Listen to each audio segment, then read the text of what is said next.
আজকে আমার ভিডিওটা হবে 237 নম্বর পৃষ্ঠা থেকে। দেখো 237 নম্বর পৃষ্ঠায় কি বলেছে, ছুটি কার লেখা, রহিম শাহ। ঠিক আছে, রহিম শাহর লেখা ছুটি। তাহলে আমরা একটু পড়ি কি বলেছে। আজ সারাদিন খেলাধুলা, আজ সারাদিন ছুটি, আজ সারাদিন ঘাসের উপর করব লুটোপুটি, বন্ধু হব সবুজ পাতার, দিঘির জলে কাটবো সাঁতার, বিকেলবেলা খোলা মাঠে মাখবো গায়ে হাওয়া, হয়তো আবার হতে পারে নদীর জলে নাওয়া।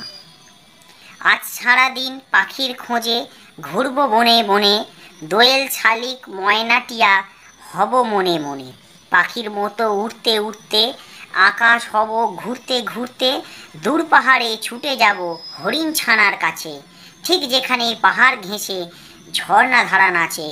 আজ সারাদিন ছুটি আমার, আজ সারাদিন ছুটি, আজ সারাদিন আনন্দেতে করবো লুটোপুটি। দেখো কি সুন্দর কবিতাটা না। আমি তোমাদেরকে একটু কবিতাটা বুঝিয়ে দিই। দেখো, আজ সারাদিন খেলাধুলা, আজ সারাদিন ছুটি। তাহলে ছুটি থাকলে তোমরা কি করো, তোমরা নিশ্চয়ই সারাদিন খেলাধুলা করো। আজ সারাদিন ঘাসের উপর করবো লুটোপুটি, তাহলে ঘাসের উপর কি করবে, লুটোপুটি মানে গড়াগড়ি খাবে। বন্ধু হব সবুজ পাতার, দিঘির জলে কাটবো সাঁতার। ঠিক আছে, এগুলো সে মনে মনে ইচ্ছা প্রকাশ করছে যে সবুজ পাতার বন্ধু হব, দিঘির জলে সাঁতার কাটবো, বিকেলবেলা খোলা মাঠে মাখবো গায়ে হাওয়া, মানে বিকেলবেলা খোলা মাঠে ঘুরে বেড়াবো, হয়তো আবার হতে পারে নদীর জলে নাওয়া, নাওয়া মানে হচ্ছে স্নান করা, তাহলে আবার নদীর জলে স্নানও করতে পারি। আজ সারাদিন পাখির খোঁজে ঘুরবো বনে বনে, তাহলে পাখি দেখতে গেলে কোথায় ঘুরতে হবে, বনে বনে ঘুরে পাখি দেখবে। কি পাখি, দোয়েল শালিক ময়নাটিয়া হব মনে মনে, যে পাখির মতন হব আর বনে বনে ঘুরবো, পাখির মতো উঠতে উঠতে আকাশ হব ঘুরতে ঘুরতে, দূর পাহাড়ে ছুটে যাব হরিণ ছানার কাছে, মানে দূরে পাহাড়ে হরিণ ছানা রয়েছে, সেই হরিণ ছানার কাছে ছুটে যাব, ঠিক যেখানে পাহাড় ঘেঁষে ঝর্ণা ধারা নাচে। এই যে ঝর্ণা নামছে পাহাড় থেকে, জল নামে ঝর্ণা, তাই তো নামছে, সেখানে ছুটে পাহাড় ঘেঁষে সেখানে ছুটে যাব। আজ সারাদিন ছুটি আমার, আজ সারাদিন ছুটি, আজ সারাদিন আনন্দেতে করবো লুটোপুটি। তাহলে সারাদিন আনন্দে কী করবে, আজকে পড়াশোনা নেই, সারাদিন আনন্দে কী করবে, লুটোপুটি খাবে। ঠিক আছে, তাহলে আমরা এই কবিতাটা কিন্তু সুন্দর করে পড়লাম, উচ্চারণটাও তোমরা শুনলে, তোমরা কিন্তু ভালো করে এই কবিতাটা পড়বে, আর তার সাথে এই কবিতাটা কিন্তু মুখস্থ করবে। এই কবিতাটা খুব সুন্দর ছন্দ রয়েছে, তোমরা যে কোনো ফাংশানে বা কোনো অনুষ্ঠানে এই কবিতাটা কিন্তু সুন্দর করে পাঠ করে তাহলে শোনাতে পারবে। এবারে চলে যাই পরের পৃষ্ঠায়, 238 নম্বর পৃষ্ঠায়। দেখো হাতে কলমে, মানে এবার কবিতা থেকে যে সমস্ত প্রশ্নগুলো দেওয়া রয়েছে সেই প্রশ্নগুলোর উত্তরগুলো এবার আমাদের করতে হবে। কবিতায় শিশুটি যা যা করবে বলে ভাবে, তাহলে কি কি করবে বলে ভাবে। দেখো প্রথমে কি, ঘাসের ওপর সারাদিন লুটোপুটি খাবে, তাই তো। কি কি করবে বলে ভাবে, যে সারাদিন খেলাধুলা করবে, ঘাসের উপর লুটোপুটি খাবে। আর কি করতে চায় দেখি, আমরা একটু একটু করে পড়ি। সবুজ পাতার বন্ধু হবে, দিঘির জলে সাঁতার কাটবে, তাই না। তাহলে আর কি লিখতে পারি আমরা, দেখো দিঘির জলে সাঁতার কাটবে। আর কি, বিকেলবেলায় খোলা মাঠে মাখবো গায়ে হাওয়া। আচ্ছা ঠিক আছে, এটা ছেড়ে দিই। নদীর জলে নাওয়া, ঠিক আছে। পাখির খোঁজে বনে বনে ঘুরবে, পাখির খোঁজে বনে বনে ঘুরবে। আর কি, দূর পাহাড়ে ছুটে যাবে, তাই তো। দূর পাহাড়ে ছুটে যাবে, ঠিক আছে। আর কি, জনাদার আজ সারাদিন ছুটি আমার, আজ সারাদিন ছুটি, তাই তো। আচ্ছা, পাখির মতন উড়বে, পাখির মতো উড়বে, ঠিক আছে। আর কি করবে, সারাদিন শিশুটি যা যা করবে বলে ভাবে, সবুজ পাতার বন্ধু হবে, ঠিক আছে। আমি এখানে তোমাদেরকে লিখে দিলাম, একটু এলোমেলো হয়ে গেল কিছু কিছু লেখা, কারণ এই সবুজ পাতার বন্ধু হবে এটা আগে লিখলেই ভালো হতো। ঠিক আছে, আগে কী কী লিখতে হবে সেগুলো কিন্তু আমি তোমাদেরকে এখানে লিখে দেখিয়ে দিলাম। এবার দেখো কবিতায় আছে এমন দুটি জলাশয়ের নাম লেখো। তার মানে এমন দুটি জলাশয়, দেখো এখানে জলাশয় বলতে জল থাকে, তাই না। তাহলে একটা হচ্ছে, দেখো এখানে বলেছিল দিঘির জলে কাটবো সাঁতার, তাহলে দিঘি একটা জলাশয়, আর নদীর জলে নাওয়া, তাহলে দিঘি আর হচ্ছে নদী, দন্তে ন দয়া দীর্ঘ নদী হলো। আচ্ছা, কবিতায় আছে এমন 4টি পাখির নাম। তাহলে 4টি পাখির নাম ছিল এখানে দোয়েল, শালিক, ময়না, টিয়া। তাহলে 4টে পাখির নাম লিখে দিই আমরা, দোয়েল, শালিক, ময়না আর হচ্ছে টিয়া। ঠিক আছে, যারা এই সমস্ত প্রশ্নের উত্তরগুলো লিখতে চাও তারা কিন্তু ভিডিওটাকে এখানে পজ করে থামিয়ে থামিয়ে নিয়ে কিন্তু তোমরা কিন্তু লিখে নিও, নাহলে কি হবে আমার সাথে সাথে তোমরা হয়তো তাড়াতাড়ি করে লিখতে পারবে না, বা লিখতে গেলে আমি কি বলছি সেটা হয়তো শোনা হবে না, তাই থামিয়ে থামিয়ে কিন্তু লিখে নেবে। কবিতায় আছে এমন একটি পশুর নাম। তাহলে পশুর নাম কি? হরিণ ছানা। এখানে সেই ভুল পাহাড়ে ছুটে যাবে হরিণ ছানার কাছে। তাহলে একটা পশুর নাম কি আছে? হরিণ ছানা। ঠিক আছে, এবারে শব্দার্থ লিখি। শব্দার্থ মানে কি? শব্দের অর্থ, মানে শব্দের মানে লিখতে হবে। লুটোপুটি। তাহলে লুটোপুটি শব্দের অর্থ কি? লুটোপুটি করা, আমি বললাম ঘাসের ওপর লুটোপুটি খাবে। ঠিক আছে, তাহলে কি হবে? গড়াগড়ি করা। ঠিক আছে, গ ডয় শূন্য রয়াকার, গ ডয় শূন্য রাশি। নাওয়া। নাওয়া মানে কি? স্নান, স্নান করা। ওই যে নদীর জলে নাওয়া, সরি স্নান করা। ঠিক আছে, আচ্ছা ঘেঁষে। ঘেঁষে মানে কি? ঘেঁষে মানে হচ্ছে, এখানে বলেছিল যে এই পাহাড় ঘেঁষে ঝর্ণা ধারণ আছে। ঘেঁষে মানে হচ্ছে একদম পাশে, যেমন গা ঘেঁষে আমরা বলি একদম পাশে। ঝর্ণা, ঝর্ণাকে আমরা বলি জলপ্রপাত। ঠিক আছে, বড় হলে জলপ্রপাত, ছোট হলে সেটাকে আমরা ঝর্ণা বলে থাকি। ঝর্ণা মানে হচ্ছে জলপ্রপাত হলো। এবার বিপরীতার্থক শব্দ লিখি। বিপরীত শব্দ মানে কি?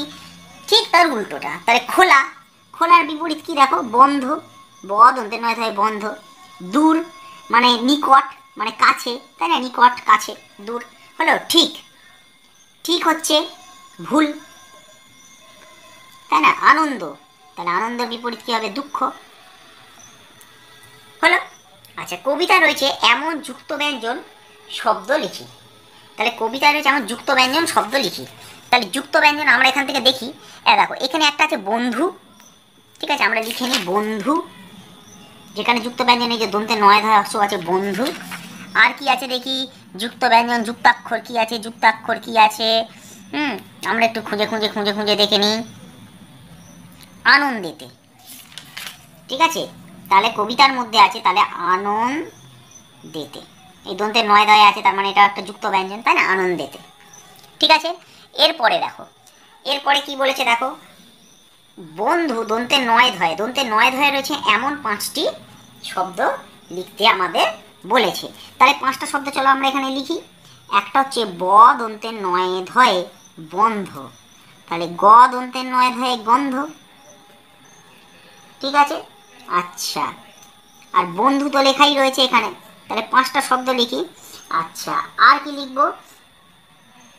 আচ্ছা, রন্ধন, র দন্তে নয় ধয় দন্তে নয়, রন্ধন মানে রান্না করা। আচ্ছা, আর কি হতে পারে? অন্ধ, অ দন্তে নয় ধয়ে অন্ধ। আর হচ্ছে দেখো সন্ধ্যা, দন্তে নয় ধয়ে জফলা আকার, সন্ধ্যা। ঠিক আছে, তাহলে এইগুলোর মধ্যে কিন্তু দন্তে নয় ধয় রয়েছে যুক্ত ব্যঞ্জনগুলো ব্যবহার করে কিন্তু 5টা শব্দ আমরা লিখে ফেললাম। এবার দেখো, প্রতি সপ্তাহে যে দিনটিতে আমার ছুটি থাকে সেটি হলো, তোমরা বলো তো তোমাদের কোন দিনটা ছুটি থাকে? স্কুলে, তার মানে স্কুলে ছুটি থাকে, আমাদের সবার ছুটির দিন হচ্ছে রবিবার। স্কুল অফিস সব বন্ধ থাকে রবিবার, তাহলে আমাদের ছুটির দিন কি? রবিবার। সেদিন আমি যা যা করতে চাই। তাহলে রবিবার আমি কি কি করতে চাই? তাহলে চলো আমি লিখি রবিবার, সেদিন আমি যা যা করতে চাই। তাহলে রবিবার আমি খেলতে চাই, আঁকতে চাই, নাচ করতে চাই, ঠিক আছে, গান গাইতে চাই, আর ঘুরতে যেতে চাই। ঠিক আছে, তাহলে এগুলো আমরা রবিবার করতে চাই। ঠিক আছে, এবার আমি পরবর্তী পৃষ্ঠায় চলে যাই। ইংলিশ রয়েছে, ইংরেজি। Fill in the gaps with correct words. ঠিকঠাক শব্দ বসে এটা পূরণ করতে হবে। যেমন আই মানে আমি। এবার স্লিপ দুরকম আছে, একটা sleep, sleep on the bed. এই স্লিপ মানে হচ্ছে স্লিপ খেয়ে পড়ে যাওয়া, পিছলে যাওয়া, সেটা হচ্ছে স্লিপ। আর এই স্লিপ মানে হচ্ছে ঘুমানো। তাহলে অন দ্য বেড, তাহলে বিছানায় আমরা কি করব? বিছানায় নিশ্চয়ই আমরা ঘুমাবো। তাহলে ISLEEP, sleep on the bed, আমি বিছানার উপর ঘুমাই। প্লিজ কাম, অবশ্যই এখানে হিয়ার, এই হিয়ার মানে হচ্ছে শোনা, আর এই হেয়ার মানে হচ্ছে এখানে। তাহলে প্লিজ কাম হেয়ার, এই হেয়ার হবে HERE হেয়ার, মানে দয়া করে এখানে এসো। ঠিক আছে, এই দেয়ার মানে হচ্ছে সেখানে, আর এই দেয়ার মানে হচ্ছে তাদের। তাহলে there are many birds in the sky, এখানে এই দেয়ারটা ব্যবহার করা হয়, এখানে তাদের ব্যাপার নেই। ঠিক আছে, নেক্সট হচ্ছে হার। সান মানে তোমরা জানোই সূর্য, আর সন মানে হচ্ছে ছেলে। তাহলে হার ড্যাশ রিচ ইন ক্লাস 2, তাহলে ক্লাস 2 এ কে পড়ে? হার সন মানে তার ছেলে, SON Son. The floor is, এই ওয়েট মানে হচ্ছে ভেজা, আর এই ওয়েট মানে হচ্ছে অপেক্ষা করা। তাহলে ফ্লোর, ফ্লোর মানে কি? মেঝে, তাহলে মেঝে ইজ ওয়েট মানে মেঝেটা ভেজা, দ্য ফ্লোর ইজ ওয়েট।